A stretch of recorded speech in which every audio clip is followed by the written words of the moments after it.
ఇక సీఎం ను కలిసిన పట్నం ఫ్యామిలీ కాంగ్రెస్ లో చేరిన కాంగ్రెస్ లో చేరిన జిహెచ్ఎంసీ మాజీ డిప్యూటీ మేయర్ బీఆర్ఎస్ కు ఒకే రోజు ఇద్దరు ముఖ్య నేతలు షాక్ ఇచ్చారు.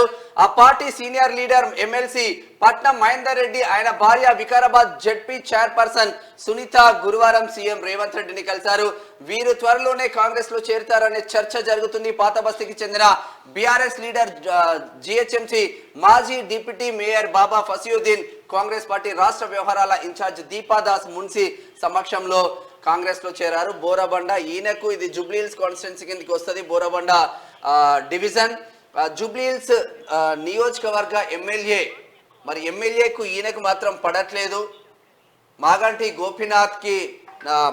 గోపీనాథ్తో నాకు ప్రాణహాని ఉందని వాళ్ళ పార్టీకి చెప్పిన, అధినేతకి చెప్పిన పట్టించుకున్న నాదుడు లేదు. నేను ఏడా చచ్చిపోతానో, చనిపోయినా కూడా నా పరిస్థితి కూడా అట్లనే ఉంది అన్న కోణంలో బాబా ఫసియుద్దీన్ మాట్లాడినట్టు తెలుస్తా ఉంది.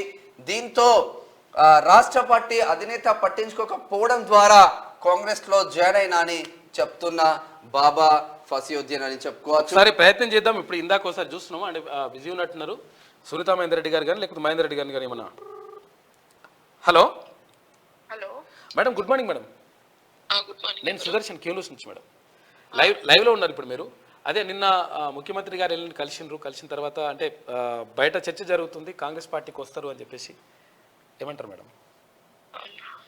కలిసినాం, సీఎం గారిని కలిసినాం. ఇప్పుడు మేడం 10th 11th మాట్లాడదాం. 10th 11th రేపటి నుండి చెప్తారా మేడం? Okay okay. వచ్చే అవకాశాలు ఉన్నాయి మేడం ఏమైనా? చెప్తా అంటున్నా కదా 10th 11th. అంటే నార్మల్ గా మీరు చేవేళ్ల నుంచి కాంగ్రెస్ పార్టీ అభ్యర్థిగా ముందుకు వెళ్తూ ఉన్నారు. కాంగ్రెస్ పార్టీ నిర్ణయించింది అన్న కోణంలో బయట మాత్రం వార్తలు వస్తున్నాయి సునీత గారు. అదే అండి, అదే ఇంకా 10th 11th అట్లా ఇంకా చెప్తాను. ఇంకా ఏం అనుకోలే.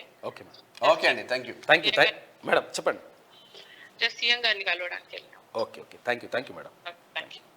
అయితే ఇక్కడ పట్నం సునీత వికారాబాద్ జిల్లా జడ్పీ చైర్పర్సన్ పట్నం సునీత మహేందర్ రెడ్డి గారు, ఆమె చెప్తుంది ఏమంటుందంటే మేము రేపు ఎల్లుండి చెప్తామంటుంది. మ్యాక్సిమం వచ్చే అవకాశాలు కల్పిస్తున్నాయి. ఎందుకంటే ఒకవేళ కాదు అంటే ఖండిస్తుండే, మరి ఖండించలేదంటే నిప్పు లేనిదే పొగరాదు. చాలా రోజుల నుంచి అయితే చర్చ నడుస్తుంది. మంచిగా జరుగుతుంది.